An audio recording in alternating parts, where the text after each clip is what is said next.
Welcome to another edition of Big and Small Podcasts. I'm Jason Shield and I'm big. And I'm Eirik Gabrielsen and I'm the tiny one. Yes, today we're going to be talking about alignment, integration, and thinking who you are, being who you are, and perhaps the difference between those two things, which is quite important to understand because a lot of times in life we think we want something specific, but everything inside us does not necessarily align to give us that thing. Or perhaps our subconscious wants something very badly and we try to avoid giving that thing to ourselves or making that change, or maybe fear is standing in the way. And we have to work through these processes. And sometimes you look back in your life and you know that you're capable, you know you have the talent and skill, but you self-sabotage or you somehow kind of go through the motions but don't live for that thing. You know, do you get up every day and live for helping people in your practice as a medical doctor, a chiropractor, or as a lawyer, or as a prime minister or president of a country? Or do you make a living by doing those things? You know, it's very much, are you living your life? Are you existing? And I think that's an important theme for most people because we're living a series of moments, and each one of those moments hopefully is being filled with more and more awareness, more and more love, more and more passion for what you're doing, so that as you release yourself, as you die, as you disappear from this planet, you can look back and think, yes, I did that. Now I can relax. Let everybody else take it. It's their job now, right? So we want that sense of fulfillment. But if we're going against our internal needs and wants, who we really are in that way, then it's difficult. So today we have a guest, Dr. Eirik Gabrielsen, the husband of my most amazing podcast partner, Marit. And we're going to talk about some of his experiences because not only is he, I don't want to say a record breaker, but he's pretty much a record breaker. You know, he came out of chiropractic college having just killed his exams, being loved by his patients. His professors admire him. He comes out. He's such a good intern. He was invited to buy himself into a big, very successful practice, take over a legacy practice, basically, and has filled that spot with love and honor, and people love him. You know, he's helping grandmas pick up their grandkids and helping people get back to work. And he's taking people who have no hope, who've been on disability, and bringing them back to life and allowing them to have a valuable life in service to the community and serve their families. And it's beautiful to watch him in practice. And I've been really impressed by that move forward and what he's accomplished in such a short time. But that hasn't always been the case for him. And he's always been far over average intelligent, more than capable, but he hasn't always had that same kind of success that he has now. So basically he's found his Thor's Thunderbolt and he's rocking it. So I'd love to hear a little bit about his life story, both from his wife Marit and from himself. And I'd like to kind of take apart each part of that process, because if you understand that process of finding yourself and finding your passion and becoming excellent, and perhaps sometimes in your life you're not quite there, and what the difference is, you can start reproducing that result. Then you stand on the shoulders of your previous experience instead of running in the same walls over and over. You take steps forward and rock your life, and that's what he did. Mm-hmm. Well, thank you for having me. So good.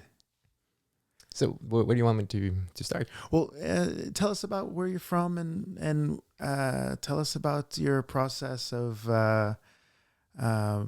moving into Trondheim, I believe it was, where you're studying engineering.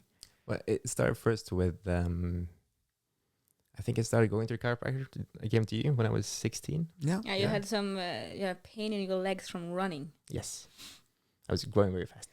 and he's you were not running fast. That was not it. He's that a was very not muscular why. guy. Yeah, so I think it was a weight issue more than it was a running issue. And because of that, I really got into health. I thought that was very interesting. Mm-hmm. So first, me and Marit went to Bali and became personal trainers. Yeah.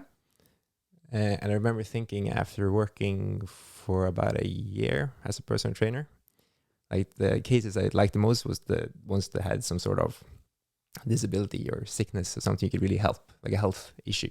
Yeah. Not just, you know, gaining strength and lowering your body fat percentage.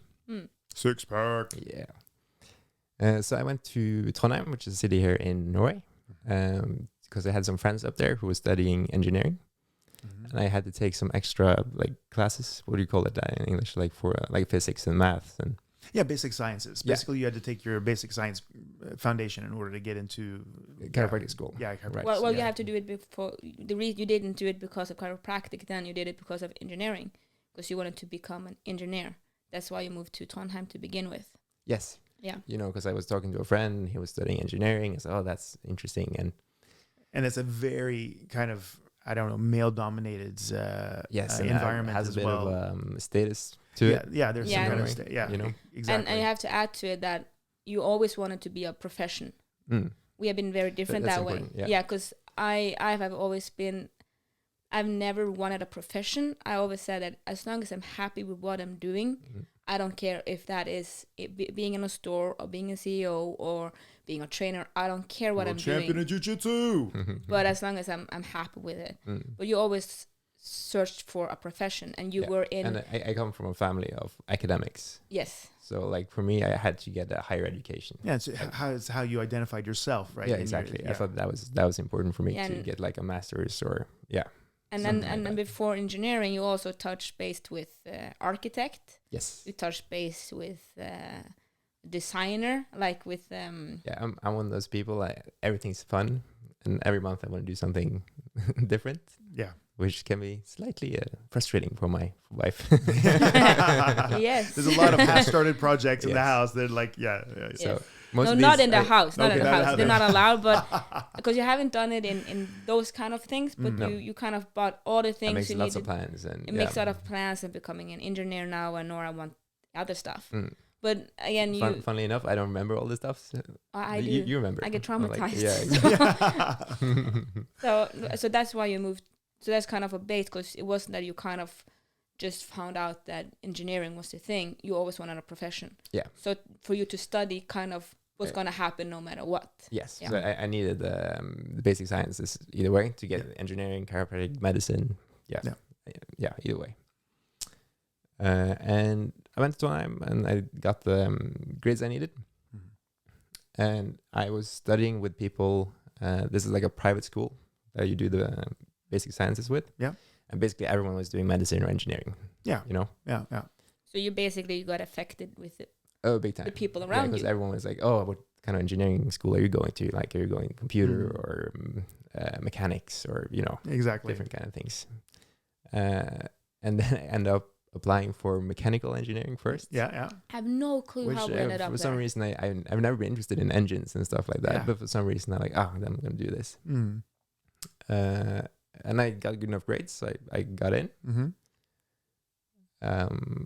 And I think it was quite early that I noticed that I wasn't fitting in. So as long as you didn't know what direction you were going at that point, you were doing fine. You were acing your classes. Yeah, they were fine. But as soon as Yeah, you you did, accomplished your basic sciences and got everything you needed to get in order to take the next step, and you chose mechanical engineering, Then things started to fall apart pretty much. Yeah. Then things went left. Tell us about it. Yeah, so that was actually first I noticed, the mechanical engineering isn't for me. This isn't interesting at all. But I always loved computer games and things like that. So I'm going to change. You can jump between different programs. Yeah. So I changed to computer engineering. Yeah. Which is even more math. Yeah. And difficult math. Yes. And you like math. And I like math. So And you're good But at I it. don't. Yeah, I'm okay with it. Yeah. But I'm not one of those people who see something and like, oh, of course, that's the way it is. Yeah, I have to, and I have to like work my with dad. it. Like my dad. Yeah, exactly. And it's a difference between liking something and loving and being it. Yes. Mm. It was just the interest. Yeah. And I liked the computer part of it. And I was okay. I have to do this now because I basically failed the exams the first semester. Mm-hmm. Well, again, to add to that, because it wasn't just that you studied, because I lived in Trondheim with you at that time, and we bought the computers. You studied you studied and studied and studied, and you got help from people that knew this stuff, and you really applied yourself to it. And then for the exam for Christmas, you failed all of them. All 4 exams. Even Exfil. Yeah, which is philosophy. Yeah, which shouldn't be that bad. Yeah, exactly. It's No- actually beginning philosophy, which is like this. Like 101, this is the language of philosophy that you need to learn in order to study philosophy. Yes. You basically just have to recap what famous people have said. Yeah, exactly. And that's a very, very important point, because I was studying hard. Yeah. The whole time I had friends helping me, and I was definitely studying more than 8-10 hours a day, including you classes. were away all the time, and at the same time you had a good peer group outside studying. You had your cousin lived there. We have friends living there, so we had board game nights, and you had card playing nights. Like, you had a lot of good stuff. It was everything should be aligned for you to succeed in it. Yes. Yeah. We bought everything you needed. You apply yourself to it. You got the help that you needed. We had like assignments that you had to deliver. You had like a certain number of approved assignments that you had to do before taking the exams, and all of those were okay, and none of those were failed. Yeah, exactly. And then still, when we got to the like Christmas exams, I just failed everything. Wow, that's amazing, right? And it's not even an E. Like No. A is the best and F is failed. It's not even an E. It's incredible. It's incredible how it's wasn't possible. Fun. No. It was not fun. No. And what do you think? You know that you're far beyond average intelligence. You know that you had passed all of the previous exams to get there. You'd earned your spot there, and those are not just having things that you have to do. They're rites of passage, meaning that you are then good enough to continue do the actual course. Yeah, the actual courses, and you got the pre-exams as well. Did you feel that it was a self-sabotage? Was it an emotional reaction? Were you conscious while you were taking the exams that this was going the wrong direction? Or did you kind of expect to pass exams, and when you got it back, it was a failure, and you're like, what happened? It was like somebody else took the exam. What was it? What was the feeling there? So big difference when I was living it and doing it, and now looking back at it. Now looking back at it, I especially discussing it with my wife. Yeah. I was probably noticing that I wasn't fitting in because I didn't have that many friends from the actual course. Yeah. And I kept to my friends outside of school. Yeah. Basically. And I remember feeling uncomfortable in class. Yeah. Not really focusing on the class. More like feeling like, oh, this is hard. Like, a lot of negative self-talk. I didn't really think about when I was doing it, but thinking back. Go a little bit more into that. What is it like? Was it reaction to the people? Was it reaction to the feeling in the room? Was it reaction to the material? Was it reaction to I think it was a little bit of like an imposter syndrome going on. Yeah. Because there was so many smart people around me. Well, you're also smart. Yes, but I'm not it wasn't your math kind of smart or physics smart. And it wasn't your kind of people, if you know what I No, mean. exactly. Yeah. And those guys, they were sitting like in the front of the big auditoriums and answering super complex math questions and discussing with the teacher. And they're like, oh, this is at least 10 levels above where I am at the moment. I'm struggling with the assignments at home, That's, funnily enough, that's not something I consciously was thinking about when I was there. Exactly. Thinking about it now, I probably should have noticed that it was going downhill. Because I think I actually started losing hair. My hairline receded that year. Yeah. I don't talk about your hair. You get exactly. Your hair. You get very touchy when we talk about your hair. Yeah, and the fact that it might beautiful disappear and is thick beautiful and amazing. I think you identify. I like my hair. Yes. I think you identify more with your hair than I do. But yes, and more with your hair than your math exams. Thank God for you. I noticed that. Yeah, exactly. It's like, that you noticed. Don't care about my math exam. My hair's falling out. I'm like, what? No. It's interesting because when you're talking about that, engineers are a very special kind of people. Uh, they are intelligent, but they're also very focused on concrete things, what things are and what they're not. Mm. And I remember being on a surfing trip with one of the legendary snowboarders, and we had an engineer with us, and we have a guy who's basically a navigator for the Norwegian Navy's fastest attack ship. It's amazing. Like, this thing is super fast in the fjords, and it can, precision attack different areas. But this guy himself is he's not an engineer. He's a complete philosopher. What if we lived in a world where we didn't need money? And the engineer's like, that's stupid. Mm-hmm. That's just never going to work. What about hospitals? Well, what do you mean? We could all just help each other. Mm-hmm. That's not going to work. Technology is based on people exchanging services for and he would break it down. And they're so focused on hard values and completely adverse often to even addressing soft values and soft themes that are philosophical in nature. They make things happen, but they're very often not the people who come with the creative ideas. There are exceptions. Like my father, for example, Tom Poole, he's an exception to that. He's an exceptional math talent. But when he's in a room with other people in Mensa, for example, that are super intelligent, he gets sick to his stomach because people are just talking about how smart they are all the time. So it's like he's not interested in that. He's interested in people there. Therefore, he gave up his offer for NASA to work as an engineer for NASA to become a chiropractor, for example. So in the same way, I think if you had decided to identify with those math problems and work that direction, you could have accomplished that.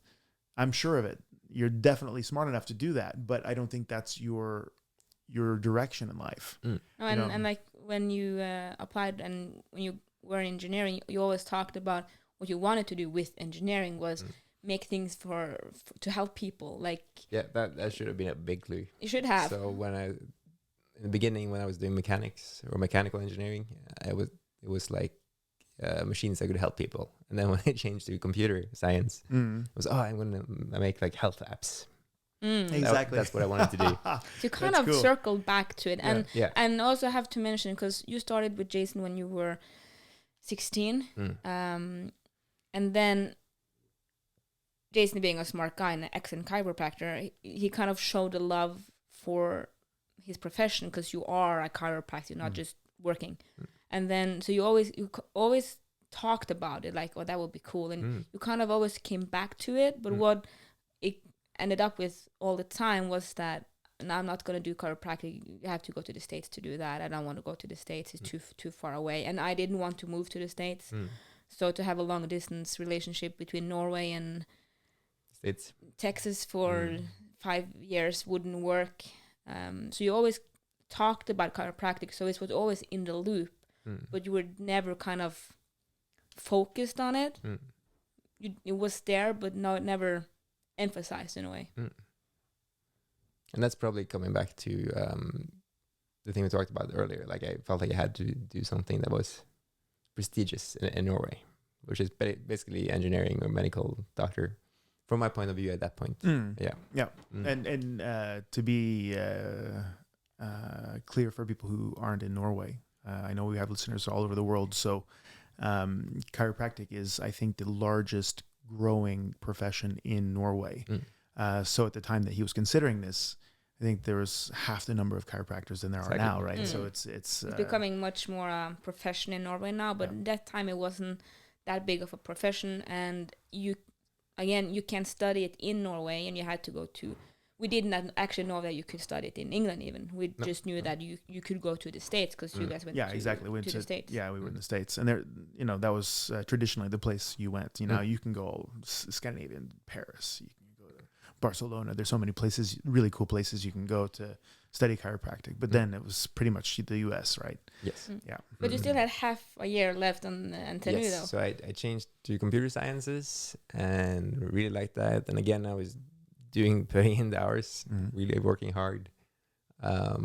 and did all the like pre-exams and stuff like that. And when I came to the summer, I failed all my exams again. So I have to say it. You failed X-Wheel twice. Yeah. It's The philosophy. it's so interesting, and I'm not saying to oh my god you failed X-Wheel twice. It's so interesting because it's one of those you don't fail. You can take them in Bali being drunk half the time and still pass them. Yeah. But and then you fail them twice. It does not make any sense that would happen at all. Exactly. That means that there's something underlying that's creating a situation where you basically are burning the boats behind you. You just cannot go back. It's a reason why you're not. Yeah. It's something more. Yeah. Than not the studying. It's a reason why you fail that much, because it shouldn't be possible. Yeah. Exactly. Right. But and that's the point. It's so incongruent with your ability and your skill. And the work you put in. And the work you put in and the environment that you had created.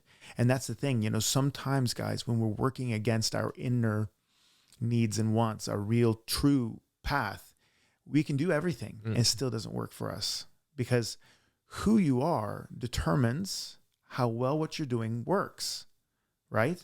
So that means that if you're just not the engineer, you're not the guy who's focused on making the thing, you're focused on helping people with things you make, then maybe helping people is the thing that you're doing. Not to say that engineers don't try to help people, they do. And that's the thing, modern technology is basically coming through the hands and the minds of engineers, and they do help us.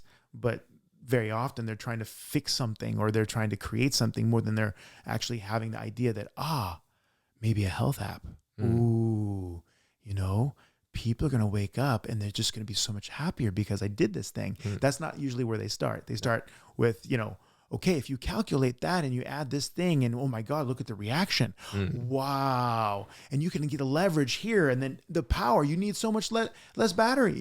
It's a completely different conversation. And that was so interesting on that great surf trip that I took, because we were driving these long pieces in Morocco, getting to these amazing surf spots with anywhere between 1 and 3 meter waves and just killing it.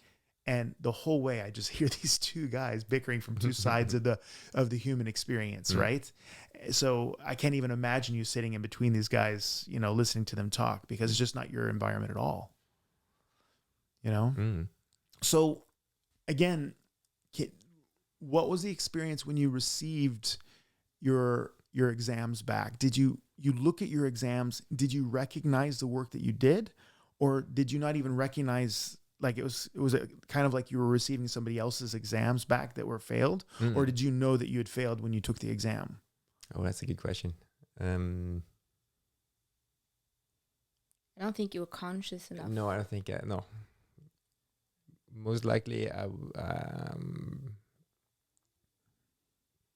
probably just shut it out. Yeah, exactly. To be honest. Yeah. So you took the exam, walked out, and just didn't even think about it. I didn't want to think about it. Exactly. Then that's probably at some level I actually didn't know that didn't go well. Yeah, exactly. That's true. Interesting. Yeah. If you don't see it, it's not your problem, kind of. Mm-mm. And until you get the results back, Yeah. they can't ignore it.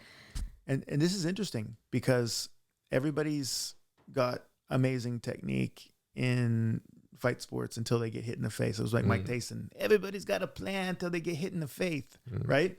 So when you get smashed, you kind of are not able to be aware of what's going on for a moment, right? You kind of go into a reaction or in pain, or you go unconscious. My question to you is, do you know what it was that was the punch in the stomach, that thing, that trigger that happened to you in that situation that made you kind of, in a way, go unconscious in that process? I asking about before the exams or just right after? Basically, in the start, as you moved into being an engineer, there was a decision that I consciously am choosing to become an engineer. And then generally something happens to us. Do you know what it was that happened that kind of pushed you out of yourself and kind of, again, gave you that imposter syndrome instead of that driving desire to become the engineer that will overcome any obstacle? Was there a thing that shocked you out of yourself?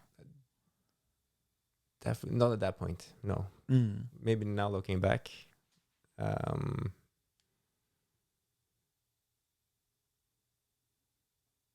I think I was feeling that I was doing it because of someone else. Yeah. Yeah, exactly. You know, other people's expectations. Yes. Yeah. Exactly. Because I remember thinking, I remember liking the, what do you call it? The look you got when you got home and you said, "Oh, I study engineering in Trondheim," which is like the best in school Norway. in Norway. It's the best school. Yeah.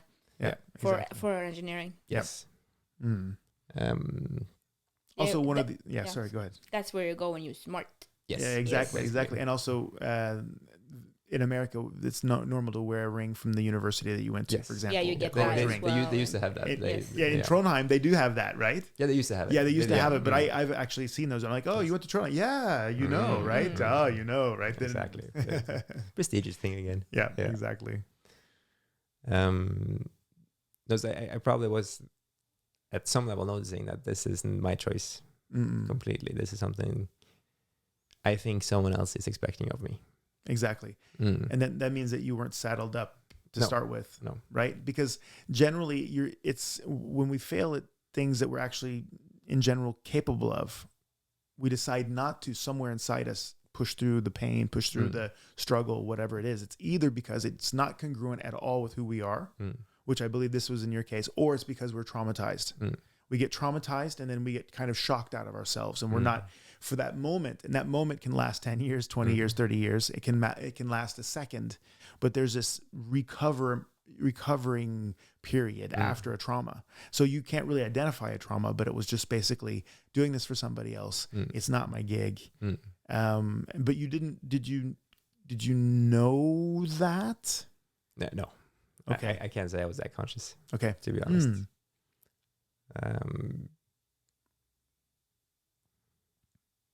Especially after failing all the first exams, I think I went a little bit on autopilot. Not feeling that much, just trying to, put in the work. Escaping what was actually the root for why you failed. Yeah. I didn't study hard enough. Well, if you had looked back and looked at the facts, you would see, well, I studied more than hard enough. Yeah. I know this stuff. I passed all my pre-exams. What happened? Why is it like this? But we were far from that conscious at that time. So we hadn't done much work on ourselves. So. But it's an important lesson. I can't think of an event or anything like that. Exactly. No. Then it's just the incongruency, right? So after the second round of exams, and you found out that, okay, this is, again, I'm not passing my exams here. I just can't gather myself to really do this thing, right? Tell me about the process after that. What was the process? This is where it comes, where it's great to have a really, really strong, amazing wife. Yes. Because I was going like, maybe I'm gonna try and do that again. I'm gonna retake the first year. Oh yeah, I had forgot about that. You were thinking about doing one more year of it. Yep. Oh, try one more year. Holy moly! Holy moly! And she said, I remember you sat me down, but you were like, no. Yeah, exactly. You called me. No. Yeah, because you called me. I called you after the exams. Yeah, because at this point we weren't living together. You were working away. Yeah, I was working in the army again. So I was I was working in Rena, which is like 6 hours away from Trondheim. Yep. I was going back up and down. And I just remember you calling me and just like, I failed all my exams again. And then you had done some thinking, and now I remember that you said, yes, I think I'm gonna do one more year. And I hadn't interrupted that much in your process in what you wanted to become. No. Because we have, again, very different philosophy around what we want to be. I don't have that drive in me to become a profession necessarily, although I had become a profession at that time in the army. But and then you call me, and I remember saying, okay, I'm going to say this once. I'm never going to mention this again.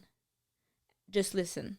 And then I remember me doing it in a very military way, putting up kind of in a PowerPoint sheet while I was speaking about this is what I think, this is why I think you should do it, this is the outcome of it, this is how we will solve all the issues with traveling, and I think you should go become a chiropractor. And we had like a 2-hour talk, I think. Yeah, nice. But it was very like doof, doof, doof. It wasn't kind Basically of just clearing my head for me, putting up the facts.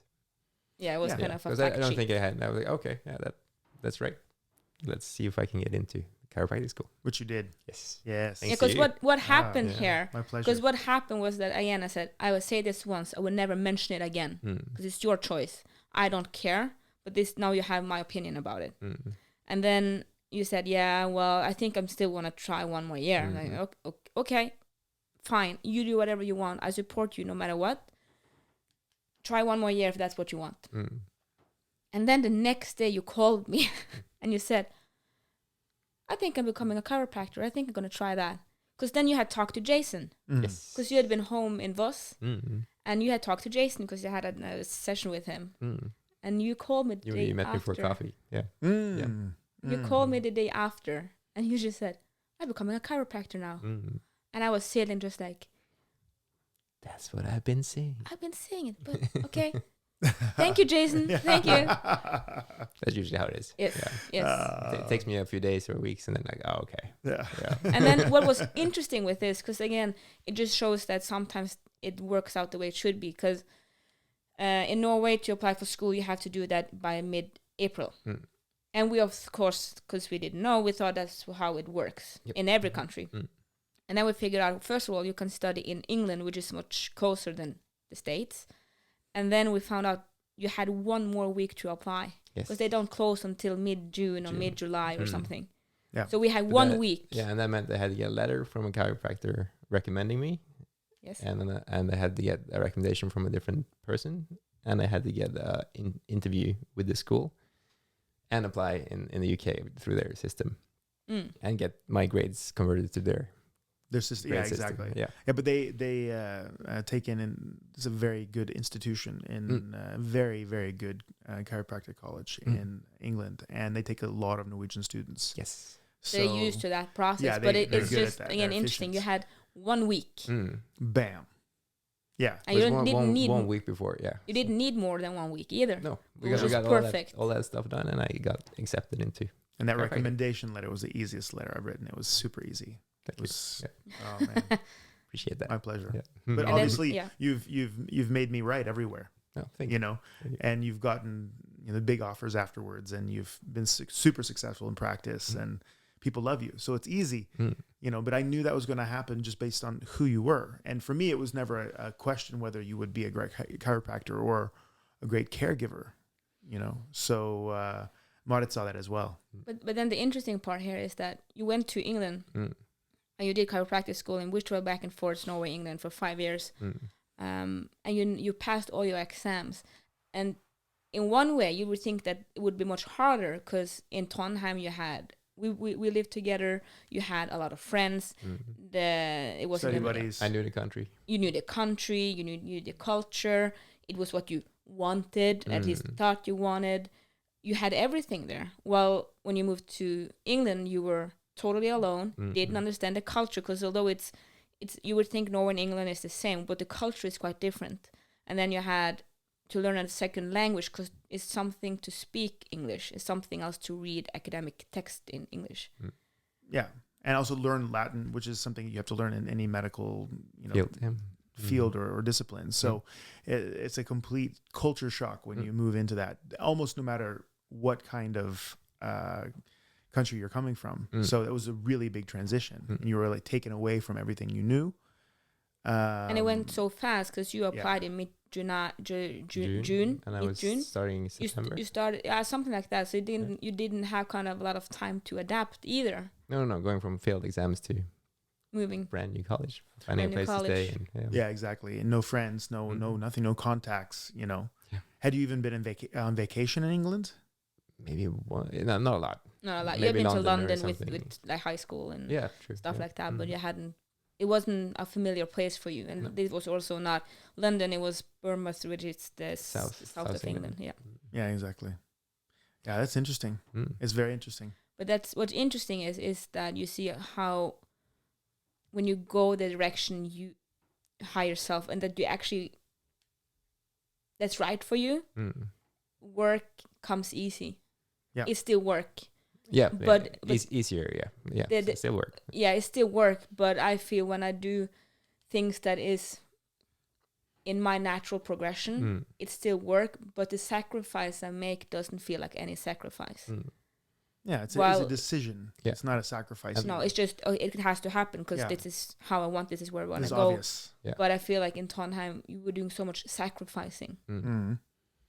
And also the efficiency, like the amount of work I put into chiropractic school got me a lot better results than in engineering school. Well, it did, which obviously. means that it's... Yeah, exactly. When you go from failing all your exams to passing all your exams, then people don't understand that the pensum that we used in chiropractic school was exactly the same as medical school. So, meaning that all the books that my wife and I used in chiropractic school, my brother-in-law actually used. He borrowed our books to pass his medical exams because it was the same books, same underlining, same chapters, same everything. You know, so the point is that is a very difficult study. It's not like you're going to study something easy. It's most of the people who start medical school make it through medical school. Most of the people who start chiropractic school fail. We lost a lot of we lost over 50%. You know, the first day of school, the dean came in and he said, okay, look to the person to the right and look to the person to the left.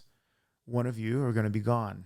I hope you didn't stay next to Steve. I did. You did. And we looked at each other like, oh my God. It's right. on. So it's on like Donkey Kong, right? But you know, I'm not going to be the 50%. Yeah, so we were hoping it was the people that were sitting on the other side of us that were going to be gone. And they were. Yeah. You know, they were gone. The whole point is that it's a very rigorous study. And you were put there in a foreign country among people who didn't know who you were. You had no support. So everything that could be worse was worse. You're far away from your love, which is Marit. You know, and she's a great support. You know, she's a person who creates stability and structure everywhere she is. She creates safety by who she is, by how she is. And then suddenly you don't have that around you anymore. And you're rocking it because you found your path. You found your alignment, right? You're congruent with your highest goals and values. You know, we're going to be having a workshop in not too long in relationship to the integrated human. Focusing on exactly this, aren't we, Marit? Yeah, because I think it's so important because I feel, at least when I look at my friends and I look at not even friends, but look at people. You have many people in clinic. You look at people if you just sit at a cafe or a restaurant. I feel very many people like you are doing things that not necessarily are aligned with their highest goals and ambition. One, because I don't think people know or have consciously a relationship with their highest goals and ambitions. And second, like you said, that you felt you studied engineering because you felt it kind of was expected of you and you like the status of it. But again, that is not on you. It's about your relationship to other people. And I think that's a trap very many people go into. And it's a shame because then you waste your talent and waste actually what you should be using your time on. Yeah, that's it. And probably you can end up, you know, bald and depressed. Yeah. Well, that's the whole thing. Well, now you're not bald or depressed, I hope. You're not bald anyways. Definitely not depressed and still have some hair. Have some hair, yes. Well, I have a friend who, when I was in chiropractic school, he was my neighbor from St. Petersburg, Russia. And he was studying business, loved the idea of money and capitalism and all this. I remember he came in to our apartment and he sat down on our waterbed. He's like, oh my God, you guys are such capitalists. Oh, and he laid back on the bed. Oh my God, right? Because he, you know, that kind of luxury waterbed was just unheard of from Russia, right? So he just loved the whole idea of capitalism, you know. So he and his wife worked for an oil company, ExxonMobil, and walking into ExxonMobil in London was amazing. It's like walking into a fortress. You know, you think there's security at the airport. This was a whole nother level. I had to be announced the day before. I had to be on the guest register. They did a security check on me. I went through metal detectors and had to show basically identification, like a passport or a driver's license, and they kept it while I was there. They issued me a visitor's pass. He had to meet me at the door, and there's regulations for everything. Like if you're in the cafeteria, you can't have a backpack on because someone at some point had bumped into a person with a tray and knocked something down and burnt them with coffee, and then it caused a sick leave. And then because of the sick leave, their production went down. So now there's a rule. You can't have a backpack. Like there's like a handbook of things you can and can't do. So his whole dream was to create his own business and to go out and do things that his family had never done and impress them. He worked for a company and he was thinking, okay, it's very good wages. It's a very rigorous job, but I'm going to do this until I have enough capital to build my own business, and then I'm out, right? Because these guys, they work hard, but they have to work hard. It's a prestigious job. So the money's good. The prestige is amazing. The security's super, because once you understand the job and you're good at it, you have to work. I mean, they're working. We visited them in Pont Street, which is, they're literally Lamborghinis driving up and down this street in London, right? It's near Harrods, and it was the most amazing apartment that I've ever seen in my life. At the same time, here they are, not living their dreams, not doing what they really wanted to do. They were successful. They were doing the job for the money, doing the job for the prestige, doing the job for an experience, but they got trapped there. And of course, their health did what? Right? Their satisfaction did what? Their energy for life did what? And in the end, you become a person who just does that job and you're nothing else, because your passion for life disappears. And my question to you is, has your passion for life increased or decreased? Definitely increased. Yeah, right? And you're making steps that people just don't do. You now you own a part of a very successful clinic. You just bought a lot where you're going to be putting your beautiful house. I mean, it's insane. It's like, and how many years have you been in practice now? 2. Yeah, well, you've been an intern for one, and you've been working for now 7 months. 9 months. 9 months. So Well, it's 1 not year in and 9 January months now. of No. practice Yes. of touching people chiropractically and doing the great job that you do. You are already your own business owner and have a successful practice. It's not that you're even building a practice; you're a successful practice. People Still love building you. it. Still building. Still Yes. building it. But it's not like you just put a table somewhere and started to open up a practice with no idea whether you're going to be successful. You're actually offered to buy yourself into a legacy practice, which is insane, right? Because those people are basically allowing you to walk into something that's already functioning, right? If you're a chiropractor and you're from the good old sorts like Elsa is, then it's your baby.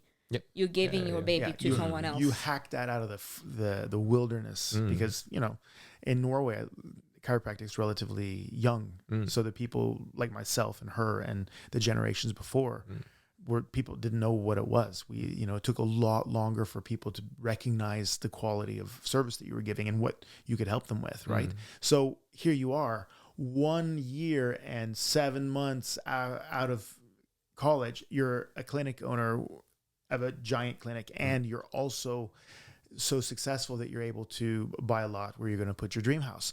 And that's because of excellence. It's because of ability. It's because of great personality. And it's also because of alignment. You're walking your own path. People want amazing results, but they don't know who they themselves are. And like we say, wherever you are, there you are. Big time. So if you're not completely lit up, how do you expect to be successful at the highest level, right? Yeah, without sacrificing something. Yeah.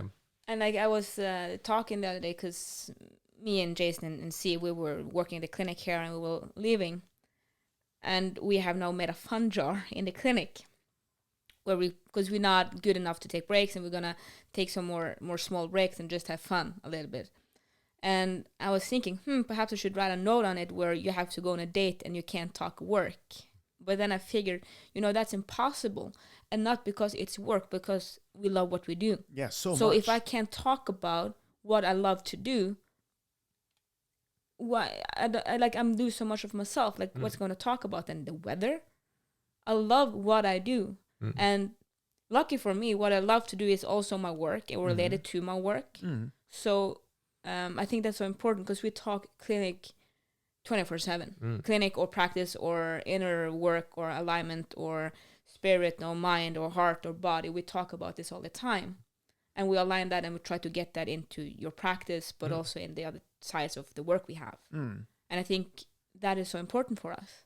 But I don't see many other people being fortunate enough to love what they do. Many people work and then they have their free time. For me, it's almost not a difference. It's different when we have patients in the clinic and you actually touch them and you adjust them, and I take them to the reception, but my work continues outside that. And we bring that with us everywhere we go. Yeah, but and I do believe that in a way, it's important to have enough variation in your life and focus in order to feel refreshed. And you do need breaks, but one thing you really can't take a break from is yourself. So if you are fulfilled in what you're doing, you're just actually gaining power the more you do it. So you don't need as many breaks. So we have a fun jar, like you're saying, just because it's interesting just to get some variation sometimes, but we still want to be with the people we're working with. We still want to be hanging out and having the same conversations. And the cool thing is that 50% of every situation that you are in is you, right? So if you're having that internal work, you can connect with everybody who's also working internally, who want to wake up, who want to be integrated, who want to live a greater life, which makes, in a way, connection with other people so powerful. And you can learn from their process and you can share so much. And do you feel more or less connected with them if you're connecting on that level? Oh, a lot more connected. Yeah, right? Yeah. Exactly. And this is the thing, so understanding that process, that inner process, you also don't look at the successes and failures in your life like other people do, because you know that it's just about finding what you want and getting the quality repetitions, and then you will be successful. There's not this, secret magic that people have. It's are you aligned or are you not aligned? That's it. And we wander, we are lost. We don't know who we are. We start learning something about who we are, and then suddenly we've kind of figure out what direction we want to go, maybe. And then if we're so lucky that we find the real direction immediately, then, and that means that that's something that aligns us, that our mind can get on board with, our heart can get on board with, and our body's able to perform with, then we are so lucky that we get an early start on our real career, right? If you are unlucky with engineering, right? Because you didn't have that immediate alignment there. Your heart wasn't on board. Your mind was clear enough to get through the exams, but you really didn't really understand purpose in it, I'm sure, because if you really understood purpose, you would be in the front of the class having those conversations with those engineering guys. But you just didn't connect. No, I was in the back. Yeah, exactly. That's it, right? Hiding in the back. Yeah. Well, that's the whole point, because it just wasn't you. You just knew that wasn't it, right? So you couldn't land there. Your body was capable, your mind was capable, but you just there was no connection there, which means your heart wasn't in it, because you were doing it for other people. So you, like so many other people, didn't find that alignment in your first try, which is fine. I think that's very important, because what we're saying is not that, you need to find out what you're going to be straight away, but because that process also taught you a lot, and you learn a lot from it, and you can take it with you now and look back, and then you can find a lot of knowledge and experience in that year, I believe. But it's what I've found is that if it's not meant to happen, I'm meeting so much resistance in that area that it's so much work, and no matter how hard I try, it's a new obstacle. That's hard. It's not like, okay, I can figure out that, because no matter what you're going to do, it's going to be work, and you're going to have obstacles. But again, what I find is that when I'm going for something and I'm meeting, if I fail all my exam twice, and it's not a reason why I'm failing, then something's not right. Yes. Yeah, absolutely. You know, Steve Jobs said you have to love what you do. You have to love your job. Why? Because love is a kind of insanity, and there's always going to be some crux. That's the word they use in climbing, that for the difficult move that you have to make to make the climb, for example. There's always going to be something that's absolutely impossible to fix, and you have to be insane to try it. But you love, and love is a kind of insanity. Therefore, you will push through it and make it happen, right? Everything that you do will have obstacles, but like Marit was saying, when you're aligned, they don't really feel like obstacles. It's just something you have to fix. Yes. And you fix it and you move on. But if you're not aligned, that obstacle is impossible. Yeah, it's kind of like you're going for a climb, but then your car breaks down. Yeah, exactly. And then you don't have your harness. Yeah. And then all the hooks, they disappeared. Yeah. And then you don't have the rope, or the rope is broken, or and then it's raining and you can't climb because of the weather and it's slippery. Like, it's so much that, okay, perhaps you're not meant to do that climb that day. Yeah, exactly. Wait. It's so much here saying that you shouldn't. Yeah. Perhaps you shouldn't. Exactly. And that's really a cosmic principle right there, because humans always see themselves as separate from their environment. Me against nature, man against nature, man versus nature. But is man really separate from nature, or are we connected to nature? I'm always amused, right? Because people are like, oh, I have to get out of the city, I have to get into nature. Is there anything in a city that's not from nature? And are we animals, or are we not animals? Of course we're animals. They also think, we have a different perspective perhaps, but how is a city different than an anthill? How is it different than a beehive, for example, right? So the whole point is this idea of separateness. So what Marit's talking about is a very important point, because if your circumstances are so messy that you have to use all of your energy just to have the right to fight the fight, then maybe it's not time to fight. Maybe it's time to look for another path. And I'm not saying take the easy path, but I'm saying that your outer environment and you from the inside have to cooperate. You have to meet. So your alignment, there's an inner alignment, and then there's an outer alignment, right? You can't start school unless they're taking students, right? You know, you have to wait until September to start school, right? So there's a timing. So perhaps the timing's not always right for you. So what we're saying, if you're listening to the podcast like so many people are, what we're saying is that sometimes you can find your alignment, but you're not able to express yourself because the timing's not right. But realize the whole universe is revolving around you, trying to give you that chance when you are actually aligned. So sometimes we give up on our alignment, on our dream, because we don't see the opportunity to express ourselves like we see ourselves in our dream. Sometimes we have to wait a moment, right? And that's what you did. You waited a moment, though then things align quite quickly for you, and you'll see that things do often work out very easily for you when you are aligned. You say a little bit of time, and then all of a sudden. That's it. Exactly. Like they say. That's exactly what happened. About enlightenment. It's actually what happened. That's it. What happened with actually our lot as well, because that was, we weren't looking, and then all of a sudden we just got this, we need to find one now. And in 2 weeks we found it and bought it. Yeah. In the timing that the people that actually owned it were supposed to start building on it in 2 months. But we're having second thoughts about starting a new And they were having second thoughts about it. But say we had been 3 months later, we wouldn't have gotten that perfect lot for us. So it's so much about timing, and thing will happen the way it should happen. And how perfect is the lot? Oh, it's perfect. Yeah. I don't think you could get a better. It has a view like the best place in Switzerland. Just for people who don't know where we're living in Volset, the view is better than any view you could get in Switzerland. And basically, the water's cleaner than anywhere else in the world, and the air is perfect, and you're in the forest, and we love this place. It's perfect. No, it's very interesting. Like, it's, again, you have always to come back to yourself, and everywhere you are. I think that is so important for people now to start finding their highest goals and ambition, and figure out, are they doing, like you said, you were not doing what you wanted necessarily. Even though I was getting constantly hints from myself. Like I wanted to make a health app. You know, I wanted to make something to help people, like medical equipment or something like that. So you might be getting hints from yourself. Yeah, exactly. But if you're not, if you're not looking for it, how can you then see it? That's it. So that's I think that's a nice summary. Yeah, and over time, what happens is that, you know, it whispers, and then it whispers again, and it whispers and taps you on the shoulder, and then in the end, it starts grabbing you by the ears and shaking your head. And I think the exam thing was getting your head. Then he grabbed you by the ears and shook you, dude. Wake up, bro. Yeah, exactly.